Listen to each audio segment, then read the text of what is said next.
17 लाख करोड़ और पाकिस्तानी करेंसी में 56 लाख करोड़। ये एक इतना बड़ा नंबर है कि मैं और आप अगर हर साल 1 करोड़ डॉलर्स भी खर्च करें तब भी ये अमाउंट 19,000 साल तक ख़त्म नहीं होगी। आखिर कैसे एक 13 साल के उस बच्चे ने जिसने कभी स्कूल की किताब ही नहीं ख़रीदी थी क्योंकि पैसे ही नहीं थे, कैसे एक 41,000 करोड़ की एक पूरी एम्पायर खड़ी कर डाली। बट इन सब के पीछे एक बहुत ही डार्क स्टोरी है कि इस कंपनी ने अपने अर्ली ईयर्स में ब्लैक लोगों के साथ बहुत बुरा किया था। यहाँ तक कि अफ्रीकन ब्लैक लोगों का एक जू भी बनाया था। क्या ये सच है या एक रची हुई साजिश? और कैसे ये 74 साल का बेर्नार्ड आर्नोल्ड लुई विटॉन का CEO बन गया, जिसका इसके साथ कोई लेना देना ही नहीं था। आंखों से देखने और कानों से सुनने वालों को 4TV की वीडियो में एक बार फिर से खुश आमदीद। बात है 1821 की, जब फ्रांस के एक छोटे से गांव अंचाए में एक ऐसे बच्चे की पैदाइश होती है जिसका वालिद एक मामूली सा किसान और माँ एक हैट मेकर थी। अपने पहले 10 साल तो इसने अपने वालिद के साथ ही हाथ बटाया। विटॉन जब 10 साल का हुआ तो बदकिस्मती से इसकी माँ की डेथ हो गई और यहीं से शुरू होती है दर्द भरी कहानी। 1 साल के बाद ही लुई के बाप ने दूसरी शादी कर ली। यहाँ पर लुई की स्टेप मदर इस पर चोरी के इल्ज़ामात लगाती और इसको मारती पीटती थी, लेकिन लुई से ये सब कुछ बर्दाश्त नहीं हुआ। और एक सुबह आती है 1835 की, जब लुई अपना घर छोड़कर पेरिस का रुख कर लेता है। इस सफ़र में इसको बहुत सी ऑड जॉब्स भी करनी पड़ती हैं जिससे वो अपना गुज़र बसर करता था। यहाँ पर वो कई दिन और कई हफ्ते सड़कों पर भी सोता था। लुई ने कभी हार ना मानी और पूरे 3 साल बाद 470 किलोमीटर पैदल चलकर आखिर वो पेरिस आ पहुंचा।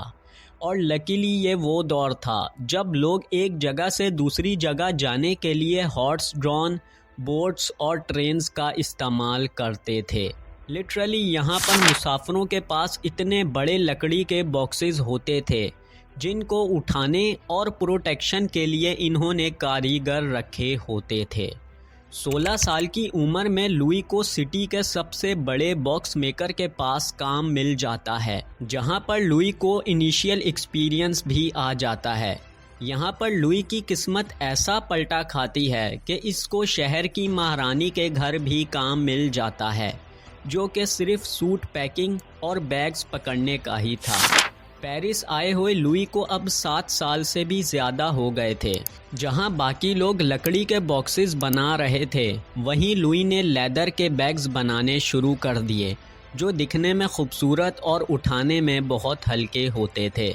और 1858 में इसने अपनी एक शहर में दुकान खोली जिसका नाम लुई विटॉन रखा गया और देखते ही देखते मार्केट को डोमिनेट करना शुरू कर दिया।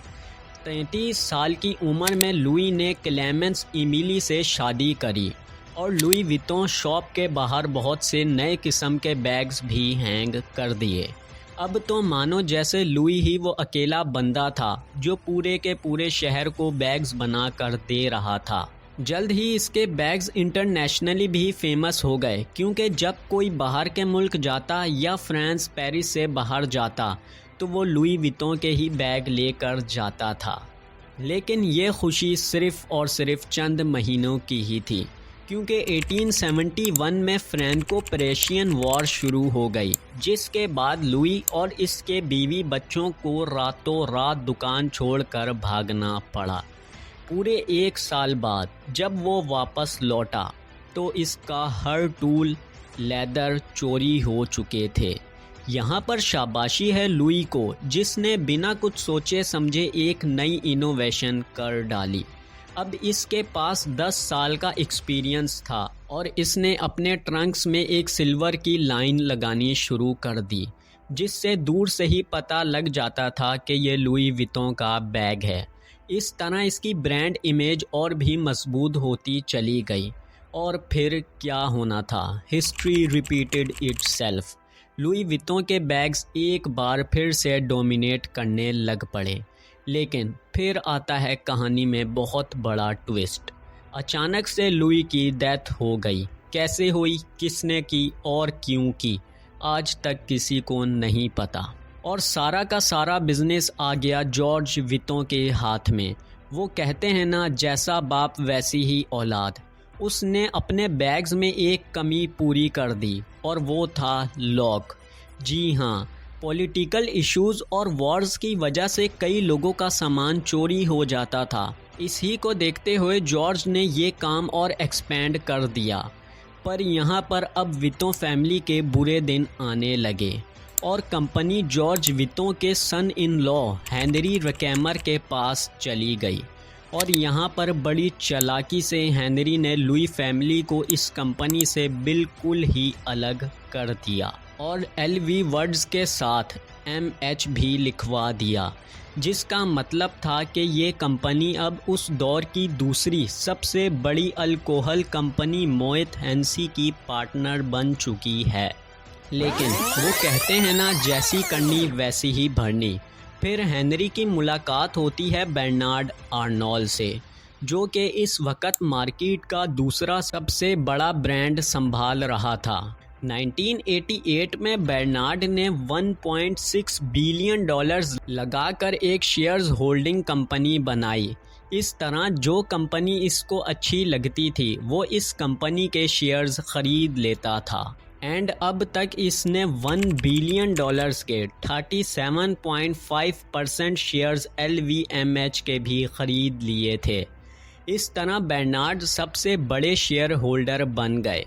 जैसे ही ये बात हेनरी को पता चली तो वो बेहद गुस्से में आ गया और इसने बर्नार्ड पर केस कर दिया। लेकिन ईज़िली यहाँ पर बर्नार्ड ये केस जीत जाता है और फिर 1994 में दौर आता है अर्नोल्ड का और इस कंपनी को 11 सालों में 5x का प्रॉफिट गेन करवा देता है और आज एक स्ट्रीट स्लीपर की शुरू की गई कंपनी $412 बिलियन की हो गई है।